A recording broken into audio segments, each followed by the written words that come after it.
सुख पाने के लिए हम पाप करते हैं और सुख पाने के लिए हम पुण्य करते हैं। 1 रुपया देंगे तो भगवान कहता है 100 मिलेगा।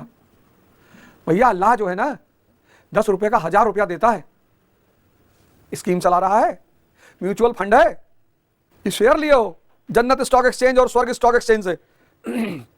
सुख की लालसा में पाप करता है आदमी और सुख की लालसा में पुण्य करता है। समता वाली बुद्धि, इस तरह का जो व्यक्ति है वो पाप और पुण्य दोनों का त्याग कर देता है। सिर्फ पाप का त्याग नहीं करता, पुण्य का भी करता है। समत्व बुद्धि यानी विवेक। भगवान से इन 3 चीजों के सिवा कुछ नहीं मांगा जा सकता। इंद्रिय सुख मिलेगा ही नहीं। इसलिए तो जो लोग पाप करते हैं, झूठ बोलकर पैसा कमाते हैं, हत्या बोलकर पैसा कमाते हैं, कहते हैं भैया पैसा कमाओ, पैसा आना चाहिए चाहे जैसे आए। नहीं, इंद्रिय सुख सीमित है और एक दिन खत्म हो जाएगा। जिसको कैंसर हो गया उससे जाके मिलो। तो अब गुरु महाराज कहते हैं अगले श्लोक में, ध्यान दीजिए, अगला श्लोक बहुत जबरदस्त श्लोक है। अगला मतलब क्रांतिकारी, मैं तो लिख देता हूं क्रांतिकारी श्लोक। क्रांतिकारी 50वां श्लोक, क्रांतिकारी लिख लीजिए। क्रांतिकारी क्या है? बुद्धि युक्तो जहातिहा उभे सुकृत्य दुष्कृते तस्मा दो गाय यजु यस्व योगा कर्मसु कौशलम। अब आप देखो धीरे धीरे मुझे संस्कृत पढ़नी आ गई।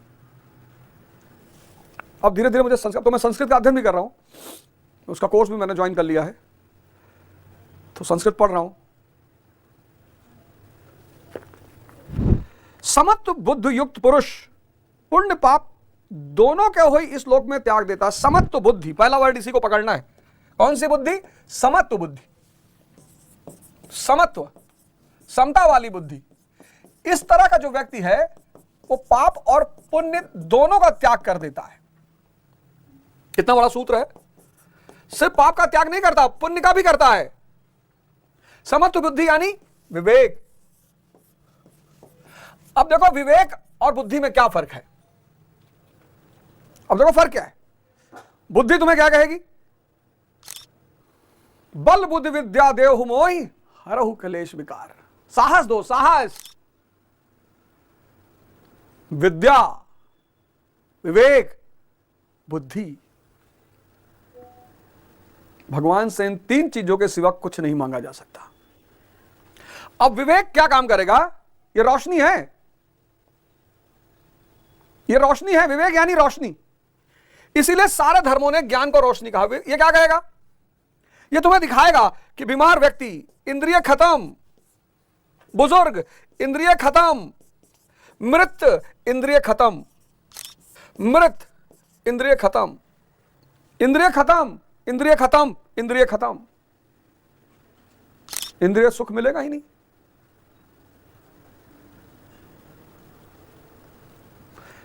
इसलिए तो जो लोग पाप करते हैं, झूठ बोलकर पैसा कमाते हैं, हत्या बोलकर पैसा कमाते हैं, कहते हैं भैया पैसा कमाओ, पैसा आना चाहिए चाहे जैसे आए। नहीं, नहीं, यह गलती जीवन में कभी मत करना। ज्ञान चाहे जैसे आए, ध्यान चाहे जैसे आए। ये देखो,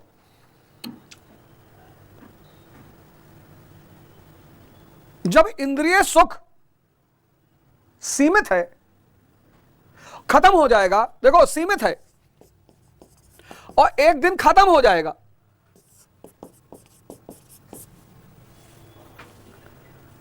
इंद्रिय सुख सीमित है और एक दिन खत्म हो जाएगा। जिसको कैंसर हो गया उससे जाके मिलो, कैंसर के पेशेंट से मिल लो और एक महीना उसके साथ रह लो। भाई साहब सन्यासी हो जाओगे आध्यात्मिक, अगर थोड़ा सा भी दिमाग जिंदा होगा। और बुजुर्ग तो सभी के घरों में है। मृत व्यक्ति सभी ने देखा। मणिकर्णिका घाट पे क्यों लोग ध्यान करते हैं जाके? बनारस का जो मणिकर्णिका घाट है वहां तुमको बहुत लोग ध्यान करते हुए मिलेंगे,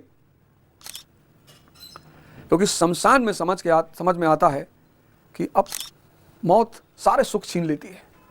तो अब जब इंद्रिय सुख सीमित है और खत्म हो जाएगा, तो इसे पाने के लिए क्या पाप करना?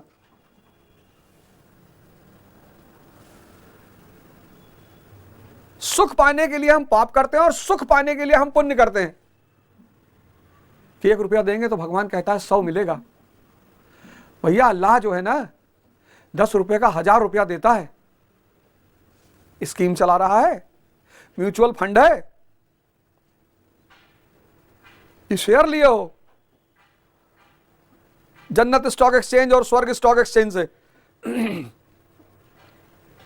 सुख, सुख की जो लालसा है यही पाप और पुण्य कराती है।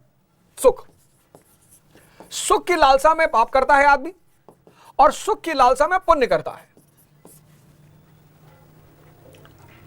डकैती डाल दिया, हत्या कर दिया और या फिर दान कर दिया। कह रहा भैया 201 लड़कियों की शादी कराएं, तो यहां तो मूर्छा है, यहां भी मूर्छा है। वो उसने ये वाला जो आदमी है ये भी बेहोश है, मूर्छित है। ये सोच रहा है 201 लड़कियों की शादी कराएं, तो 201 लड़कियों की शादी में एक 10 लाख रुपया खर्चा किया तो 50 लाख मान लो, तो 10 गुना। तो समत्व बुद्धि वाला कहता है कि जब सुख चाहिए ही नहीं, आनंद की स्थिति, विचार शून्यता, अंदर कोई कोलाहल नहीं, कोई हलचल नहीं। भाई तुम अपनी बुआ मौसी को बहुत मानते हो, मौसी को देखे तुरंत विचार उठा, आ गई मौसी, अब मजा आएगा, डेली 100 रुपया देगी आइसक्रीम खाने का। और तुम अपनी बुआ से चिढ़ते हो, बुआ को देख लिया तो आ गई बुआ, अभी कलह कराएगी घर में और मम्मी अब खाना कायदे से नहीं बनाएगी। लेकिन दोनों स्थितियों में अगर विचार ना हो तो भगवान कहते हैं, तो गुरु भगवान कहते हैं कि जो समत्व बुद्धि है, समत्व बुद्धि व्यक्ति पुरुष पूर्ण पाप दोनों को इसी लोक में त्याग देता है, उनसे लिपायमान नहीं होता। इसलिए समत्व बुद्धि योग के लिए चेष्टा कर, समत्व विवेक पैदा करने की चेष्टा कर, विवेक पैदा करने की चेष्टा कर। यही तो इस देश का सबसे बड़ा सिद्धांत था, विवेक।